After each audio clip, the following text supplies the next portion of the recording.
and Brown University, great school, great, really one of the greatest schools anywhere in the world. Things can happen. Hey, before I get started here, tonight at 9 p.m. Eastern Time, I will be appearing on the Letter Hacks channel, where he's going to be apparently asking me questions. And I know this thumbnail looks a little ominous, but I'm sure it'll be a good time. And I hope that you will join us. It always is when I join Matt. So let's talk about the clear and present danger that is Donald Trump, about his abject lack of empathy, his lack of compassion, his lack of leadership, his lack of servant leadership, certainly.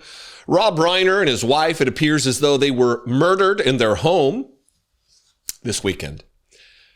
Rob Reiner, legendary Hollywood director, one of the stars of the All in the Family sitcom from the, I guess, 70s.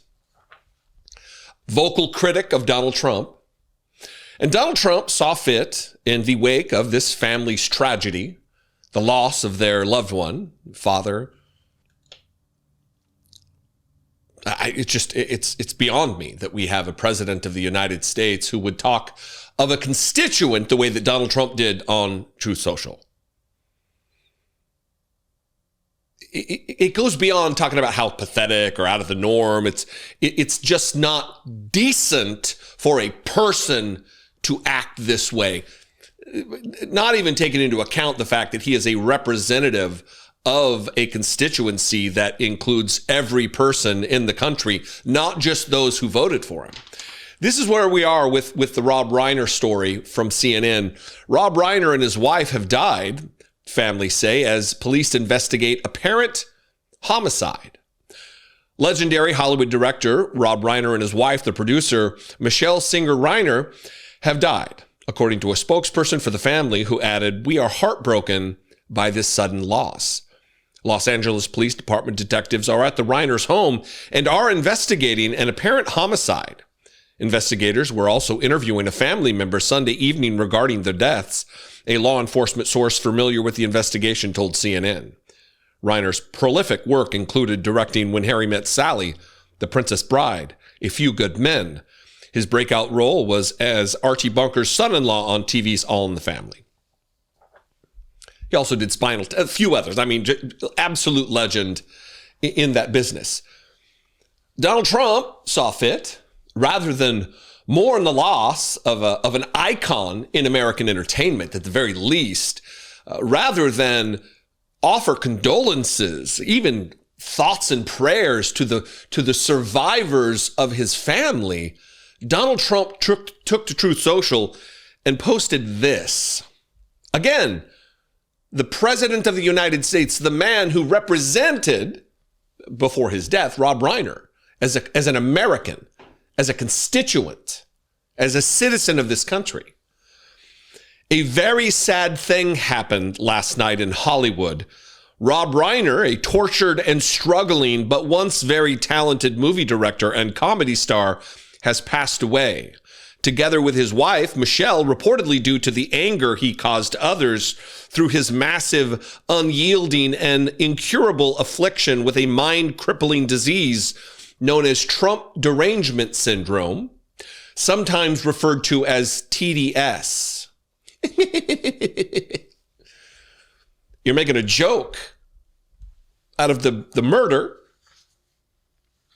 of another human being, of an American citizen, as someone that you represent as president of the United States. You fucking garbage ghoul. Making jokes about Trump derangement, assigning some motive to this murder, that it was because of his unyielding and incurable affliction with a mind-crippling disease, reportedly due to the anger.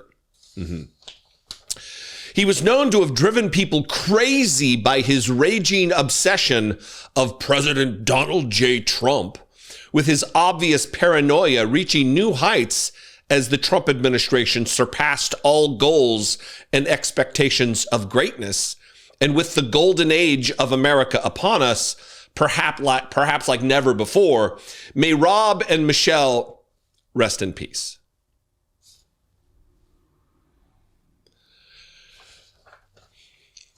Adam Serwer, I believe, popularized or coined the phrase, cruelty is the point, and this is the point here.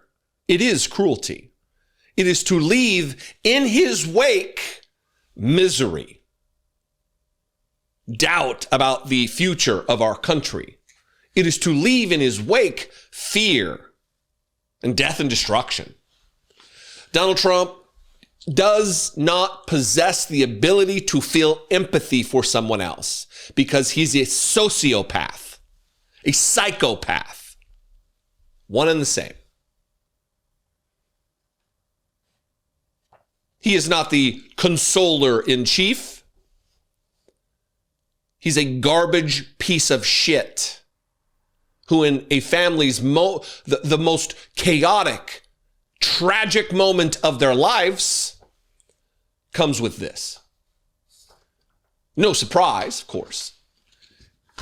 In the wake of the shooting at Brown University that left 2 people dead, 9 injured, with a suspect on the run, we don't know, because the FBI, because of the person Donald Trump put in place, gave the wrong person. They wasted critical time investigating someone who was not guilty of the crime. Donald Trump had a Christmas reception yesterday, and this was his message of condolence at a Christmas reception.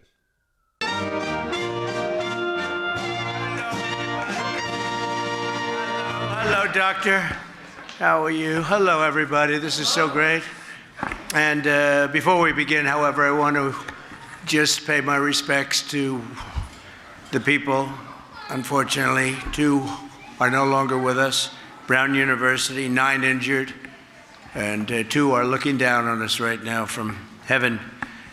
And likewise in Australia, as you know, that was a terrible attack, 11 dead, 29 badly wounded. And that was an anti-Semitic attack, obviously.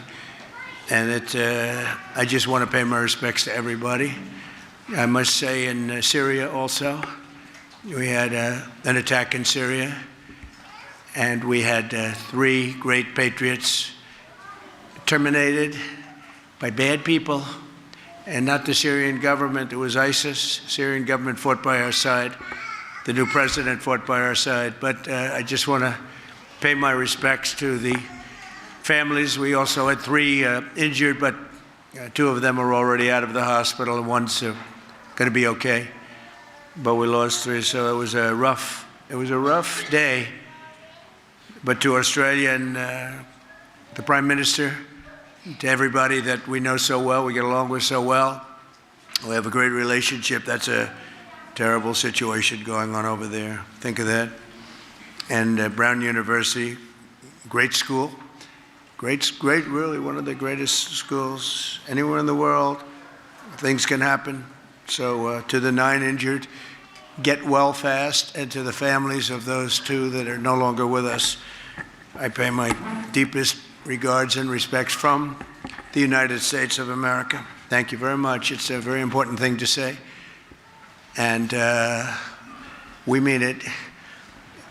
Things happen? That's it? Things happen. Well, I guess we can take a little solace in the fact that he's not saying that the shooting was due to the anger he caused others through his massive, unyielding, and incurable affliction with a mind-crippling disease known as Trump derangement syndrome. At least that. At least he didn't try to make the Brown shooting about himself and his wild accomplishments in this administration.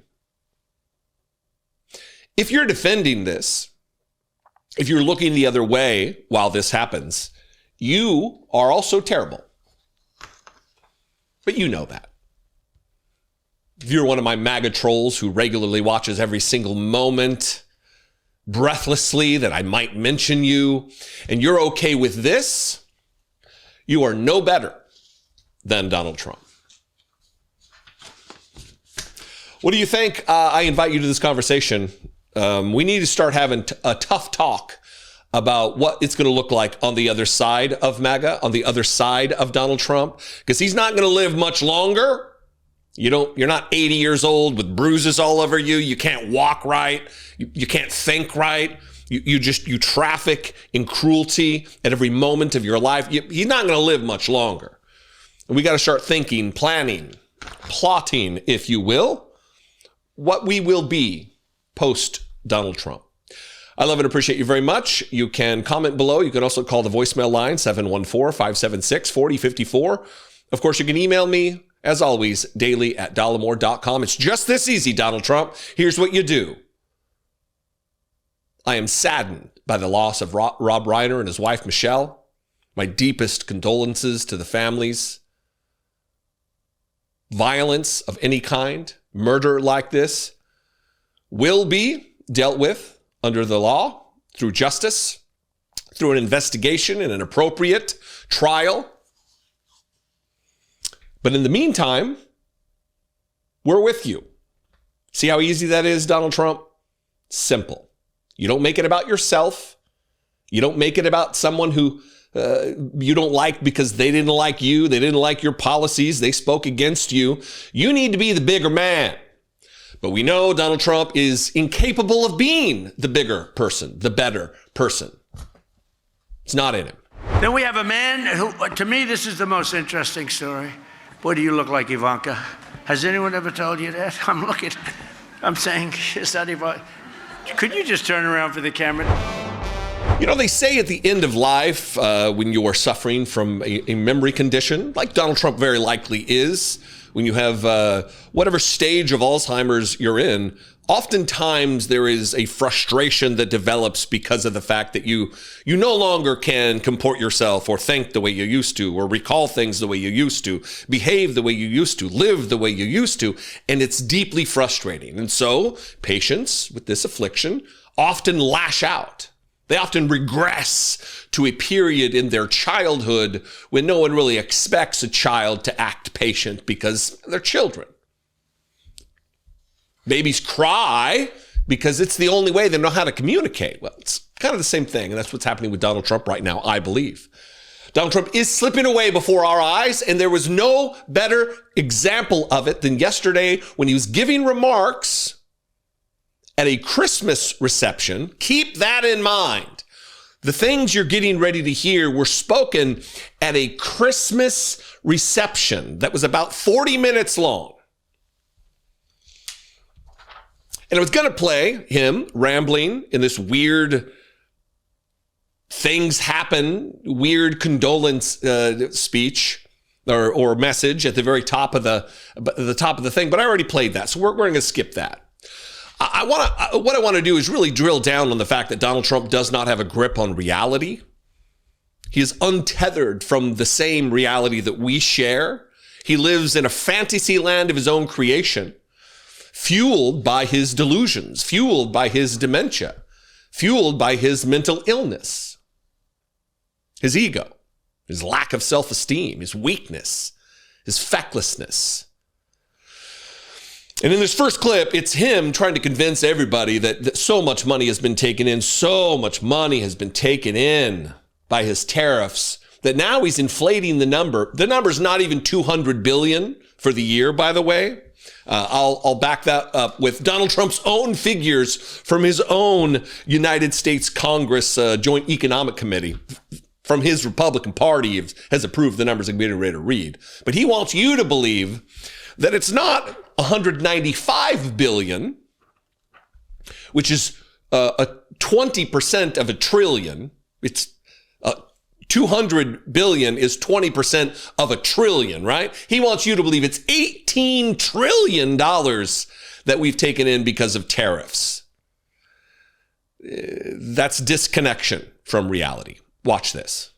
But, and it was to an extent, because without the November 5th election, you would have had a president that didn't have the courage to use tariffs the way they should be used. And because of the tariffs, we've taken in more than think of this, $18 trillion. There's never been anything like it. As an example, the previous administration, Sleepy Joe Biden, took in less than 1 trillion in 4 years. We took in more than 18 trillion in 10 months. 18, huh, Don? 18, huh, fascist? Here's from the United States Congress Joint Economic Committee. U.S. deficit decreases 2.8% to 1.8 trillion in fiscal year 2025. Remember last week he said it was down 64%. Here, the actual number is 2.8. In fiscal year 2025, the nation ended with a $1.78 trillion deficit, 50 billion, 2.8% less than 2024. Leading to the decreased deficit impact was the record-setting tariff collections of $195 billion for fiscal year 2025. I don't need to walk you through the differences between what $195 billion is and 18 trillion. They are in completely different stratospheres. It's not just an exponential difference in growth or orders of magnitude larger. It is insane that Donald Trump would assert something that is provably false, $18 trillion in tariffs. Moving on, we'll just go in chronological order here. A moment where he's talking, he's getting ready to launch into his 10-minute story about a snake bite and a doctor and some guy who wrote a book.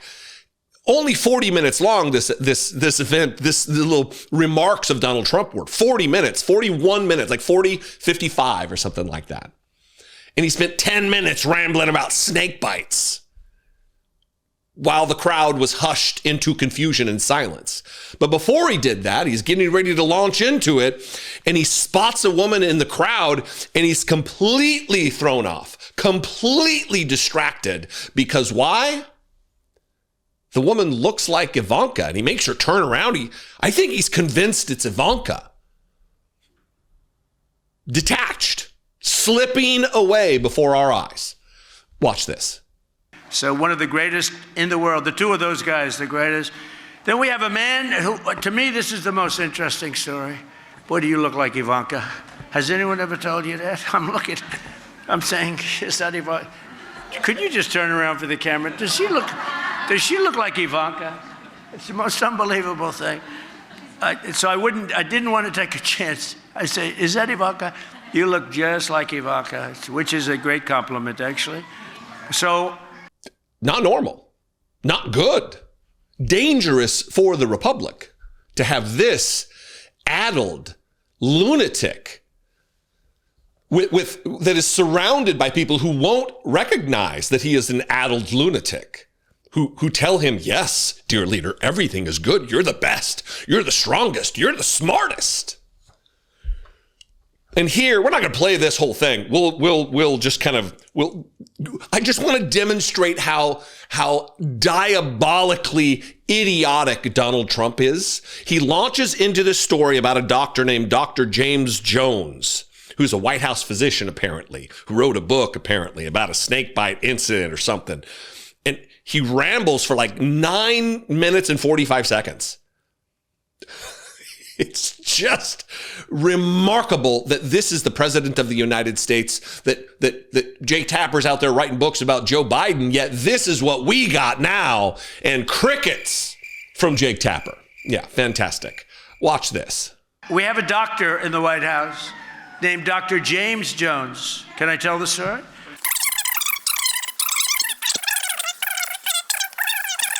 Well, Dr. James Jones is a great doctor. He was the White House doctor during the Obama administration. And he said Trump is in the best health of all. Dr. James went on a trip to Peru. Was it Peru? In Peru, 28,000 people die a year from a snake bite, a certain snake. It's a viper, right? And the guide said, oh, don't worry, we never see that snake. It's over-exaggerated, even though 28,000 people a year die. That's not over-exaggerated. For 2 weeks, they're traipsing around in Peru.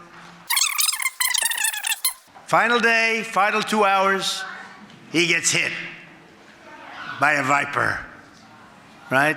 This is a terrible Christmas story, but it's a hell of a story because I'll tell you what happened. The viper missed him. It hit his jacket. The viper hit him a second time, and this time it got him on the arm. And because of Doc Ronnie Jackson, he knew from the description and the location what kind of a snake it was. And they had the venom just in case.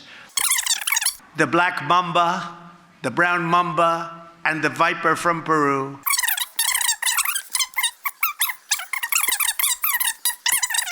And he made it.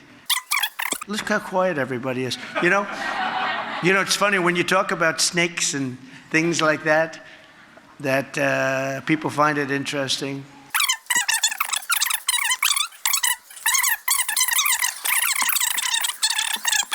And here's the story. The purpose of the story is that he wrote a book, and it has a cover of the White House and this vicious snake. And it is vicious. Teeth are like this. There's those fangs. These are not fangs you want, sucking on your arm, right? As you had. So he wrote a book 3 years ago. Wildlife always wins. When I kick the bucket someday, he'll go and pay his respects and we'll say, where's Don? He'd rather be in some jungle. So what happened, Dr. Jones wrote a book, and the book was amazing. I said, I want to get that book. And I got it. And the cover is unbelievable.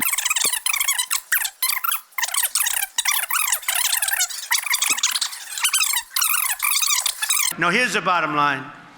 So you had this book.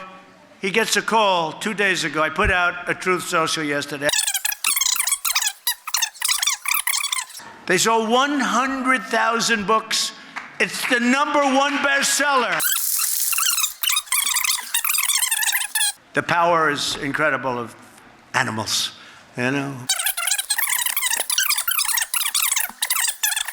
He said the good Lord saved him. I can maybe say that too. It's an amazing story. I want to just explain a couple of things, and then I'm going to just leave by saying have a great Christmas. Slipping away, untethered from reality. And we suffer because of it. He lives in absolute luxury, waited on hand and foot by hundreds of people, while he endeavors to make this a white ethno-state. And we're not supposed to say anything. And the people who are charged with calling out moments like this are silent. The corporate media, the mainstream media, who want their access to Donald Trump. They want to be able to ask their questions and get their clicks and get their ratings, while not reporting on the clear decline, the clear slipping away from reality from the rest of us. What do you think? I invite you to this conversation. Let's have it in the comments below the video, wherever you're watching it. This person of interest needs to be and should be released. I think what is really unfortunate that this person's name was leaked to the public. One of the reasons you put qualified, capable, skilled, dedicated public servants in their roles is for public safety. It's for the betterment, the general betterment of our society, the smooth, orderly operation of law enforcement and removing threats to the public safety. I mean, it goes unsaid that you don't want some dolt, you don't want some idiot who has zero law enforcement experience as the director of the FBI. You want someone who is skilled and adroit and has an understanding of the mechanisms and the powers of the FBI, of their particular law enforcement branch, understands the constraints placed on them by the Constitution, understands the intricacies that I have no idea about investigatory processes. We don't have that because Donald Trump saw fit to put an ass-kissing goon, a yes man, a sycophant, a bootlicking lapdog as the director of the FBI, who jumps the gun and names the suspect now in multiple cases. And then that suspect ends up not being the person who did the crime, who's harassed and detained by police in service to him jumping the gun and posting on social media. And that's exactly what's taking place right now in the shooting, the tragic loss of 2 individuals and 9 wounded in Providence, Rhode Island at Brown University. Look at this headline from the AP. Authorities say they will release person of interest detained in Brown University shooting. They will. We're going to have to do it. He's not the guy. And if you're wondering, oh, did they ever do that? Yeah, they did. Here's NBC. Person of interest in Brown shooting released from custody as manhunt continues. 2 people were killed and 9 wounded in the Saturday shooting at Barris and Holly building. And you might be wondering, well, where'd they get that tip? Well, how did the police get it so wrong to pull in an innocent person to harass and detain an innocent person? Well, they got the person's name from Kash Patel. The FBI director specifically said in his tweet that it was a tip from Providence police that led you all to Hampton Inn. Can you confirm if that's true, and what exactly was the evidence that led you to this person of interest? Yeah, so it was there was a tip that came in, just like we were taking any other tips, and that one came in and specifically identified a person of interest, which was this individual. And so our detectives got on it, just like they got on others, but in this specific one, it was actually picked up by the FBI, and they followed through with it, and they ended up coming and locating this individual of interest, and at that point, we did a thorough investigation, examined, ended up drafting some search warrants, came up with some evidence, but that evidence was examined, and we didn't have enough, obviously, to be able to prosecute anybody, and so the person was released. That is Oscar Perez, the chief of police of the city of Providence, Rhode Island, who's, we didn't get this information from, this was from the FBI. We no longer have a Federal Bureau of Investigation that can be trusted. As witnessed last week when the dipshit was trying to talk about Antifa being a grave threat to the Republic as a domestic terrorist threat, of a domestic extremist threat, and couldn't name where they're headquartered because there isn't one. Couldn't name any of the chief lieutenants or the infrastructure membership because there isn't one. And this is because they're attending to the fantasies of Donald Trump. They've put idiots and feckless, skillless morons in charge while real crimes need to be solved, because this person of interest, who's not a person of interest, who got released, him being released means there's an actual killer on the loose. They're using finite resources to investigate people who are innocent of the thing they're being accused, while the real killer gets farther and farther and farther away from the scene of the crime. That's not just not doing investigations well. That's the reverse. You're actually making things worse. And if you don't believe, you're like, well, we can't believe some chief of police. Why would you believe that it's Kash Patel? Well, here's the tweet. An update on the @FBI response at Brown University. @FBI Boston established a command post to intake, develop, and analyze leads and run them to the ground. We activated the FBI Cellular Analysis Survey team to provide critical geolocation capabilities. As a result, early this morning, FBI Boston Safe Streets Task Force, with assistance from U.S. Marshals and the Coventry, Rhode Island Police Department, detained a person of interest in a hotel room in Coventry, Rhode Island, based off a lead by the Providence, Rhode Island PD. They got it from Kash Patel.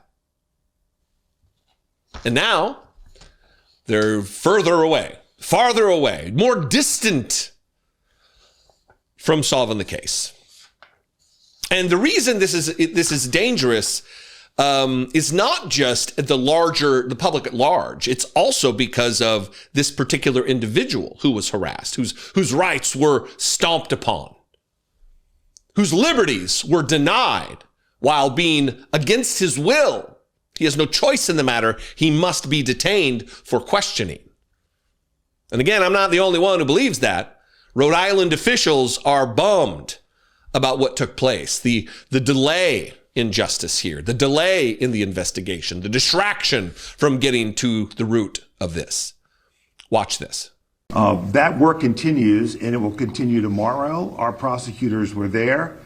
6 in total. Our victim services folks were at the hospital. But this is what these investigations look like. I've been around long enough to know that sometimes you head in one direction and then you have to regroup and go in another. And that's exactly what has happened over the last 24 hours or so.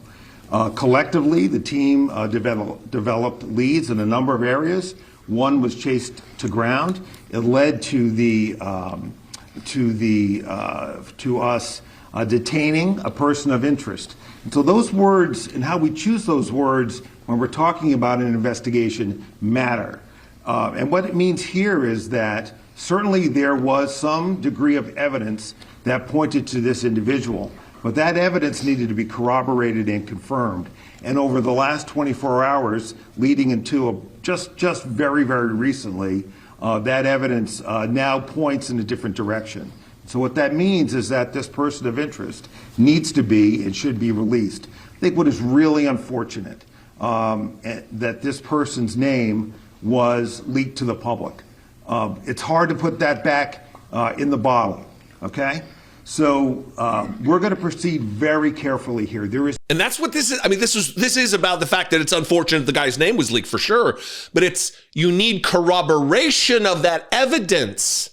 It's just it's a breakdown of basic investigatory processes.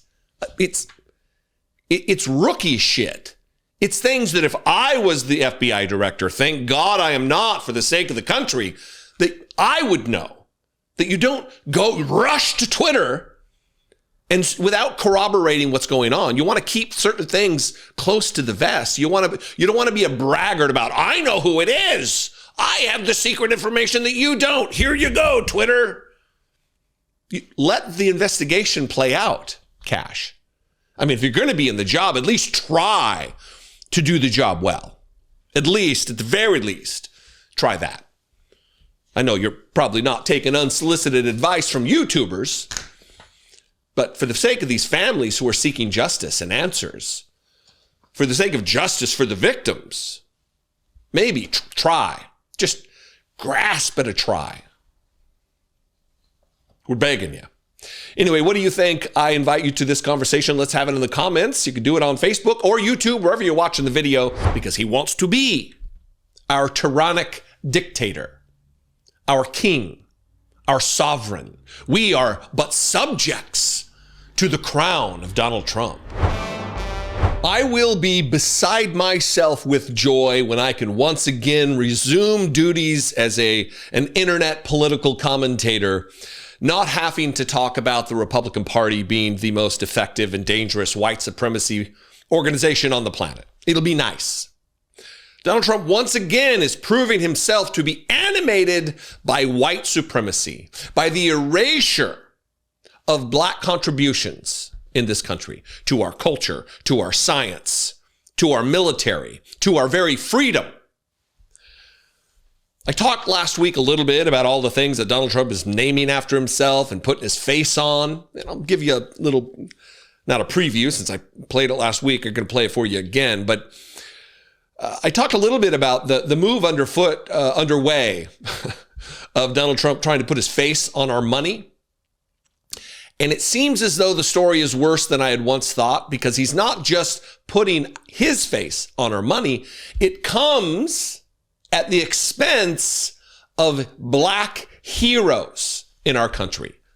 Notably, Ruby Bridges, the young girl, 6, 7, 8 years old, 9 years old, who was the tip of the spear for desegregating schools, I believe in Louisiana. A hero, an icon of American history. Still alive, by the way, Ruby Bridges, tells you just how far removed we are not from our racist past, from white supremacy under color of law in this country. And also Frederick Douglass, who represents the abolitionist movement. Both of those people are being removed from consideration to be placed on the money. And instead, Donald Trump is going to put his face on. White supremacist, a man who endeavors to create a white ethno-state in the United States, is removing from consideration two black individuals.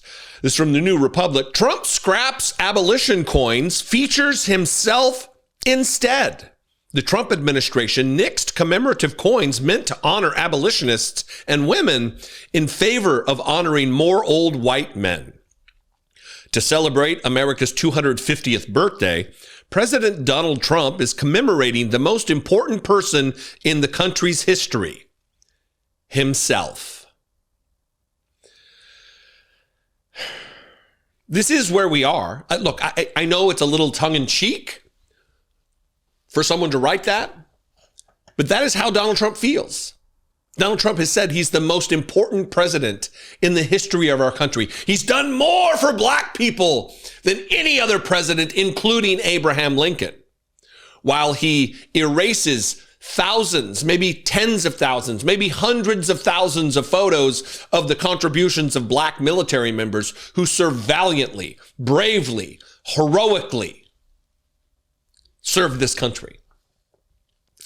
Back in 2021, days after the January 6 riots that Trump saw fit to bring us, he incited the insurrection against the country in an attempt to overthrow the United States government by overturning a free and fair, settled American election. That same Donald Trump and that same January 6th, Trump signed an act to authorize the creation of new coins to celebrate the country's 250th anniversary. The act specified that one coin be focused on women's contribution to history. In response, a bipartisan committee came up with some recommendations. A coin featuring Frederick Douglass to represent abolition, one with a Votes for Women flag to honor women's suffrage, and a coin featuring 6-year-old Ruby Bridges, who helped desegregate her school in 1960. Great recommendations, right? To feature a cross-section of individuals and groups that have fought and gained more equality through progress. Not important to Donald Trump. But Treasury Secretary Scott Bessent, who has ultimate say, did not follow these recommendations, reported the New York Times. Instead, the new coins will feature a pilgrim couple on the Mayflower, George Washington, Thomas Jefferson, James Madison, and Abraham Lincoln. The Trump administration apparently was not satisfied with the already significant coin representation of 3 out of 4 of these being historic American men. And then the collection's piece de resistance, a Trump dollar coin featuring the president's likeness on both sides. Featuring Donald Trump's likeness on both sides. Against the law, by the way. It is worth pointing out that it is incredibly abnormal and some would argue anti-American to have a sitting president on a coin. Washington refused to have his likeness on a coin while he was president, as it felt too king-like for the leader of the newly freed United States, according to the Times. Trump, apparently, has no such qualms because he wants to be our tyrannic dictator, our king, our sovereign. We are but subjects to the crown of Donald Trump, to the power and majesty of His Highness Donald Trump, who wants to name everything after himself, who wants to put his face on our coins. And again, this is just another example that we can add to the list that I talked about last week. Here is that, and then we'll talk about it on the other side. Fascist dictators and thugs love to erect statues of themselves and name state-related government institutions and organizations after themselves and put their faces on currency to convey power, dominance, and total control. Donald Trump is doing this very same thing right now, taking his place alongside other such garbage humans like the Kims in North Korea, Iraq, Saddam Hussein, Bashar al-Assad of Syria, Muammar Gaddafi of Libya, and many others. You may think this is an exaggeration to say that, but it's not. Here are just a few of the things that Donald Trump has done since taking office, or is doing, to prove me right. Are you ready? Here we go. Almost immediately upon taking office a second time, Trump started hanging giant banners of himself on government buildings with his face on them. And his sycophant partners in fascism at the Heritage Foundation saw fit to do the same. Trump has illegally redesigned our National Park Service park entry cards to have his face on them. He's replaced Martin Luther King Jr. Day and Juneteenth, with their both federal holidays, with his own birthday as a free entry day into our nation's national parks. And speaking of his toddler-like affection for his own birthday, remember his big birthday parade? There's the Trump savings accounts for kids, Trump RX, the Trump Gold Card, which rich people can use to buy permanent residence in the United States for $1 million. A bill has been introduced by Trump lapdog Republicans to rename Dulles International Airport after Trump. He's renamed the Institute of Peace the Donald J. Trump Institute of Peace, even as war crimes allegations swirl around him and Pete Hegseth. He wants the new Washington Commanders NFL stadium named after himself. He wants to rename the Kennedy Center after himself. And there's a move afoot to illegally engrave his heavily make-upped face onto our American currency.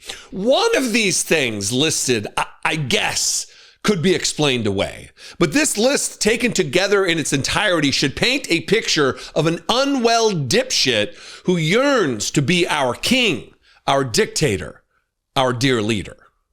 There is no longer an argument to be had. It's not a discussion anymore. Donald Trump is a fascist. Donald Trump wants to be a tyrant, a dictator, an autocrat, an authoritarian type. That's what he wants. He's putting his fucking face on our money while he's still in office. Not just that he's still alive. Like if they wanted to put George W. Bush's face on something, he's still in office. He's the sitting president of the United States. And he's putting his name on everything. They want to rename airports after him.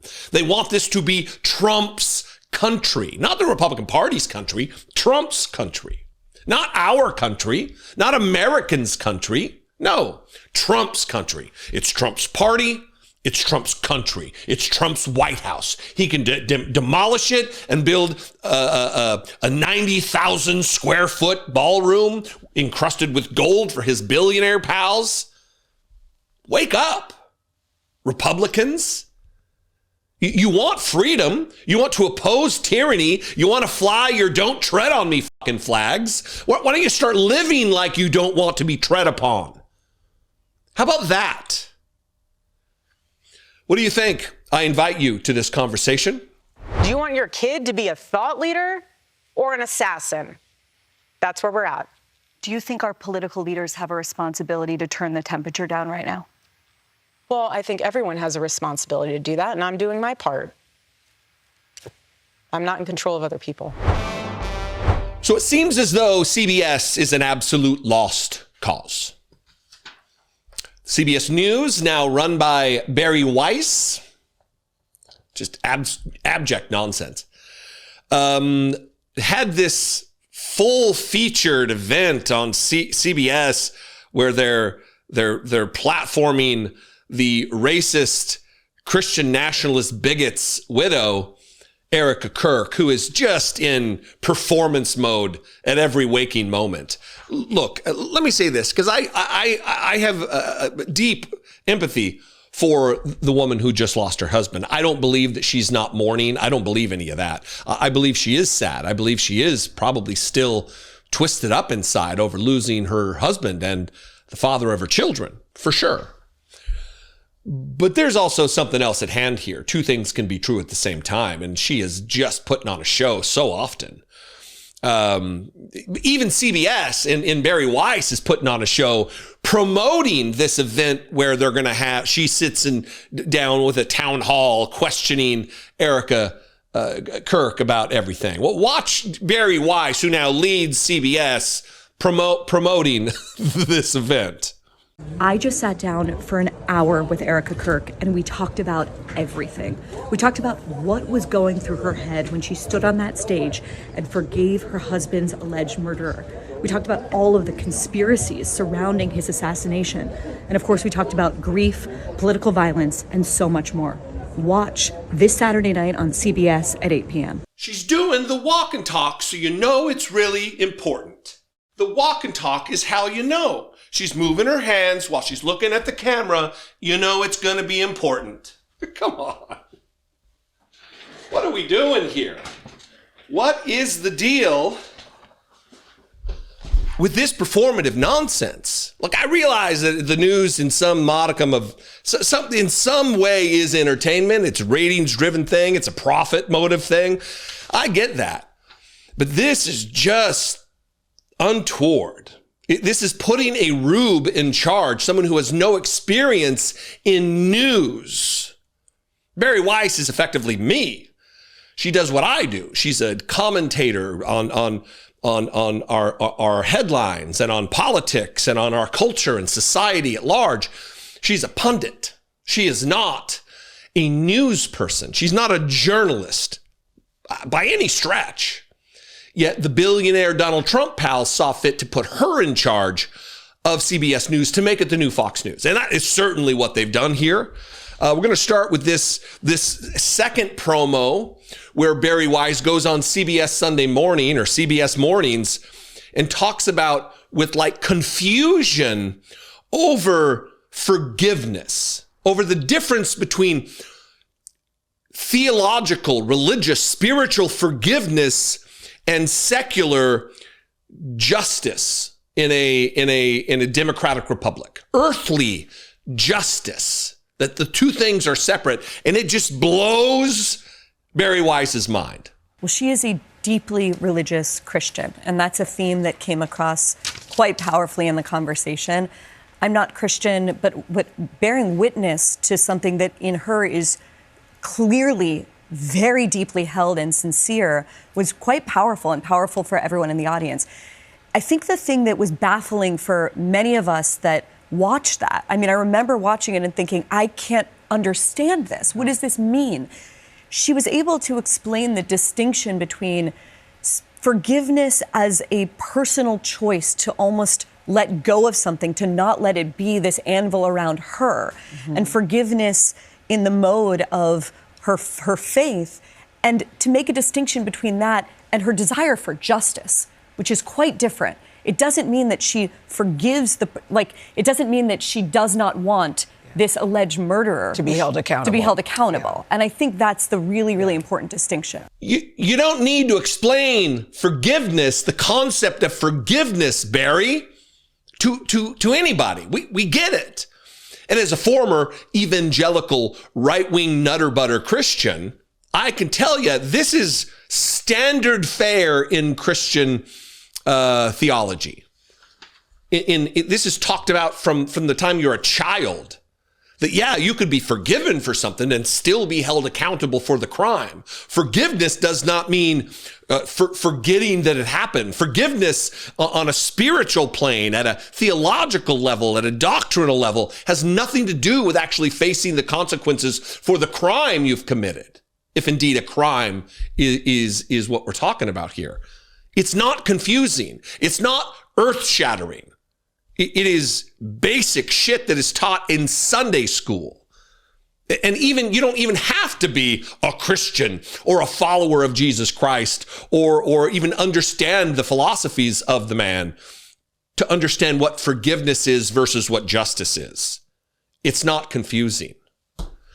I wanted to lead with that because it goes into this moment where a man who was in the audience when Charlie Kirk was shot is asking Erika Kirk about whether or not she will condemn Donald Trump's calls for political violence. He even names what those are, those moments where he's calling for the hanging of Democrats who just stated what the law is, that military members should only follow legal orders, lawful orders, and Donald Trump wants them hanged for it. It's insane. And this is the question asked to her. So this is what I'm going to do. I'm going to play this clip. It's about 2 minutes long, maybe slightly longer than that. There'll be a timer at the top. I want you to remember the question and try to listen for an answer. He says, will you condemn the violent rhetoric of Donald Trump, the most powerful and influential person on the earth? Will you condemn the violent rhetoric of Donald Trump? That's the question. Listen for her saying, yes, I will condemn Donald Trump, or no, I won't condemn Donald Trump. It's an easy answer. It should be an easily come to answer. The answer should be, yes, I will condemn any call for political violence, right? After all, political violence destroyed her young family. It should be an easy determination. And this leads me to Donald Trump, the most powerful and influential person on earth, who has more responsibility than anyone else to put the flames out. Just last month, President Trump called on 6 Democratic lawmakers to be tried for sedition, which he clarified was punishable by death. He then reposted a simple message: hang them. I think that you've been making strides to bring peace to our country, and that Turning Point has been asking Democrats to decry the individuals who cheer for violence. I have and will continue to decry them. But any good faith effort to stop political violence must hold both parties to the same standard and expectation. So in that spirit, will you condemn the violent rhetoric of Donald Trump, the most powerful and influential person on earth? I appreciate your question. You know my heart. Why would I ever say, yes, go murder people? This is so much deeper than just one. I understand your sentiment. I do. But this is also so much deeper than just one person. This starts at the home, okay? This starts with family. This starts with a seed that grows and grows. You can choose to have evil in your heart, or you can choose to have light. What you consume and what you absorb from the outside world will manifest itself. No, I will never agree with political violence. My husband is a victim of it. I'm a victim of it. But what I'm trying to say here is that we can blame everyone else. We have to look in the mirror. When you become a father, when you become a mother, how are you raising your kids? Are you taking responsibility, or are you giving them a device and saying, go down that rabbit hole? I'm trying to go to Pilates class. You can just sit in the corner and look at your iPad or look at your phone and go down that rabbit hole and see what you can learn from that instead of being a parent. So my call to action from that is, parents, step up. Do you want your kid to be a thought leader or an assassin? That's where we're at. Do you think our political leaders have a responsibility to turn the temperature down right now? Well, I think everyone has a responsibility to do that, and I'm doing my part. I'm not in control of other people. She did not condemn Donald Trump. A woman whose husband was just gunned down by an assassin's bullet, by an assassin on a rooftop, won't condemn Donald Trump's calling for the hanging of Democrats. Instead, she talks about parents and Pilates and iPads, while talking about what you consume from the outside world will manifest in you. Is that what you believe of your husband, Charlie Kirk? Erika? Did what he consumed from the outside manifest in him? Did his making jokes about executing Joe Biden? This isn't even a joke. Here is him waxing about how Joe Biden deserves the death penalty, execution for his crimes against the nation. I know what you're thinking. We got to get Joe Biden out of the way so we can run up against Cammie. Oh my goodness, is she beatable? It's like Black Hillary on steroids. Is she black? I guess she says she's Caribbean or whatever. It doesn't matter. She gives these speeches and it just has this aura of totalitarianism. My team says she's Indian and Caribbean. I'll tell you what, she would be a lot easier to beat than Joe Biden. A lot. I mean, Joe Biden is a bumbling, dementia-filled, Alzheimer's, corrupt tyrant who should honestly be put in prison and or given the death penalty for his crimes against America. But Kamala Harris, my goodness, there's something that just kind of is tribal where people are like, I don't know if I want this crazy person running the country. Political violence. Was it what he consumed from the outside? Did it manifest in him when he was making jokes about the political violence brought against the husband of Nancy Pelosi, Paul Pelosi, saying that, well, somebody should go bail out his attacker. Oh, what a great deal that would be. And why is he still in jail? Why has he not been bailed out? By the way, if some amazing patriot out there in San Francisco or the Bay Area wants to really be a midterm hero, someone should go and bail this guy out. I bet his bail's like $30,000 or $40,000. Bail him out and then go ask him some questions. What he consumed from the outside world manifested in him. And apparently, what he consumed from the outside world was anti-black racism also. We note in our piece that Kirk describes King as, quote, a bad guy. It's true. And Kirk's self-described very, very radical view that the country made a mistake when it passed the Civil Rights Act. Also true. As we note in the piece, Kirk has previously described Kirk as a hero and a civil rights icon. It's true. I used to be wrong. What inspired Kirk to shift his view on MLK? Why does Kirk think that MLK is a bad guy? When Kirk says that MLK says, quote, one good thing he didn't believe, what does he mean by that? Why does Kirk believe passing the Civil Rights Act was a mistake? Now, again, apparently they don't listen to the show because we do that at least once a week, right? Once a week we talk about why the Civil Rights Act was a mistake. Joy Reid and Michelle Obama and Sheila Jackson Lee and Ketanji Brown Jackson were affirmative action picks, we would have been called the racist. But now they're coming out and they're saying it for us. They're coming out and they're saying, I'm only here because of affirmative action. Yeah, we know. You do not have the brain processing power to otherwise be taken really seriously. You had to go steal a white person's slot to go be taken somewhat seriously. Play cut 52. But I rise today as a clear recipient of affirmative action, and particularly in higher education. I may have been admitted on affirmative action, both in terms of being a woman and a woman of color, but I can declare that I did not graduate on affirmative action. This is my personal story. I hear because of action affirmative. She can't even say that. We know. It's very obvious to us that you were not smart enough to be able to get in on your own. I couldn't make it on my own, so I needed to take opportunities from someone more deserving. You know, this is how arrogant Joy Reid and Ketanji Brown Jackson and Michelle Obama and Sheila Jackson Lee are. They're so narcissistic, they think this is persuasive. They think we're like, oh, of course, that's why we need affirmative action, because you have impressed us with your brilliance. Of course. Oh no, imagine the world without Joy Reid. Imagine the world without Sheila Jackson Lee or Michelle Obama or Ketanji Brown Jackson. They think this is persuasive.